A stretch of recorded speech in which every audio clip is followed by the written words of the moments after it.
जय गुरुदेव की एक बहुत ही अच्छा, बहुत ही दिलचस्प कहानी है।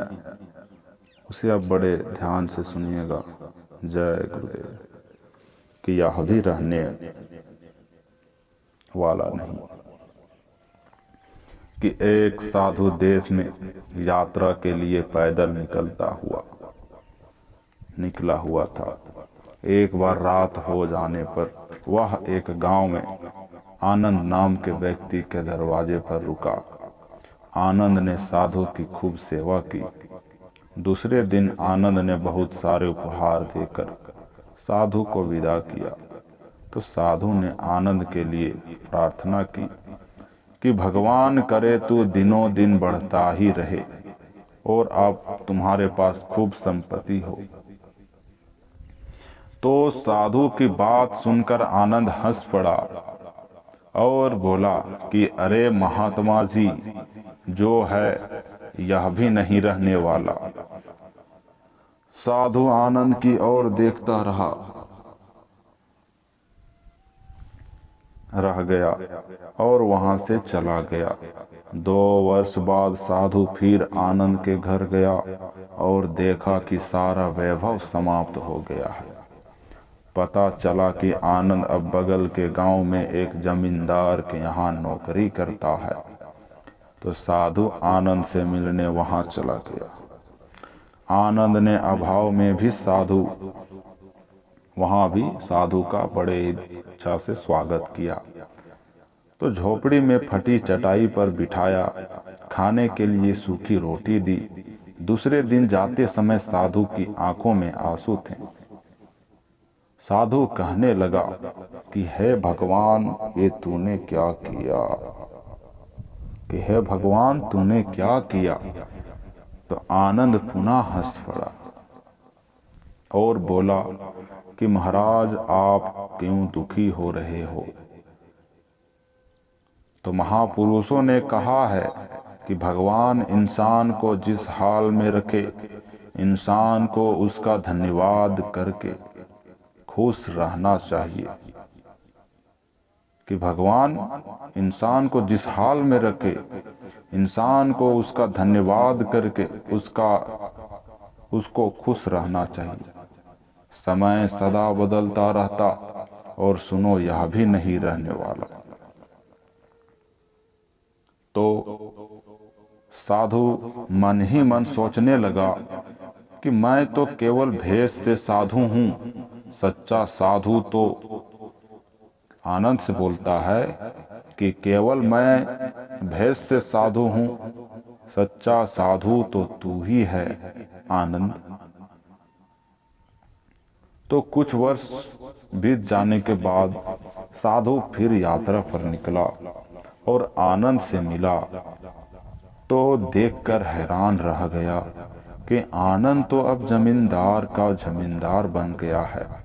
मालूम हुआ कि जिस जमींदार के यहाँ आनंद नौकरी करता था, वह उसका कोई संतान, कोई बेटा नहीं था। मरते समय अपनी सारी जायदाद आनंद को दे दिया।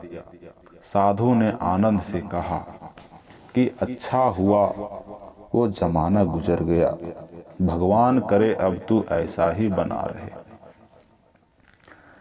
तो पुनः यह सुनकर आनंद फिर से हंस पड़ा और कहने लगा कि महाराज, अभी भी आपको नादानी बनी हुई है। साधु ने पूछा कि क्या यह भी नहीं रहने वाला? आनंद उत्तर दिया कि हाँ, या तो यह चला जाएगा या फिर इसको अपना मानने वाला ही चला जाएगा। कुछ भी रहने वाला नहीं, और अगर शाश्वत कुछ है तो वह है परमात्मा, और उस परमात्मा की अंश आत्मा है। आनंद की बात को साधु ने गौर से सुना और चला गया। साधु कई साल बाद फिर लौटता है तो देखता है कि आनंद का महल तो है, किंतु कबूतर उसमें गुटुरगू कर रहे हैं। और आनंद का देहांत मतलब मृत्यु हो गया था। बेटियां अपने अपने घर चली गई। बूढ़ी पत्नी कोने में पड़ी थी। का रहा है आसमां, यह समा कुछ भी नहीं। रो रही शबनमे नौ रंगे जहां कुछ भी नहीं। मतलब जिनके महलों में हजारों रंग के जलते थे फानुस यानी दिए, झाड़ उनके कब्र पर है, बाकी निशा कुछ भी नहीं। साधु कहता है कि अरे इंसान, तू किस बात का अभिमान करता, क्यों इतराता है, यहाँ कुछ भी टिकने वाला नहीं। दुख या सुख कुछ भी सदा नहीं रहता। तू सोचता है कि पड़ोसी मुसीबत में है और मैं मौज में हूँ, लेकिन सुन, ना मौज रहेगी और ना ही मुसीबत रहेगी, सदा तो उसको जानने वाला ही रहेगा। सच्चे इंसान वो है जो हर हाल में कुछ खुश रहता। मिल गया माल तो उस माल में खुश रहते, और हो गए बेहाल तो उस हाल में खुश रहते। साधु कहने लगा कि धन्य है आनंद तेरा सत्संग, और धन्य है तुम्हारे सतगुरु। मैं तो झूठा साधु हूँ, असली फकीरी तो तेरी जिंदगी है। अब मैं तेरी तस्वीर देखना चाहता हूँ, कुछ फूल चढ़ाकर दुआ तो मांग लूं।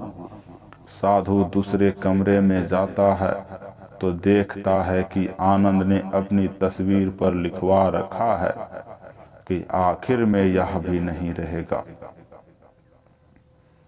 प्रेम से बोलिए जय गुरुदेव, जय गुरुदेव।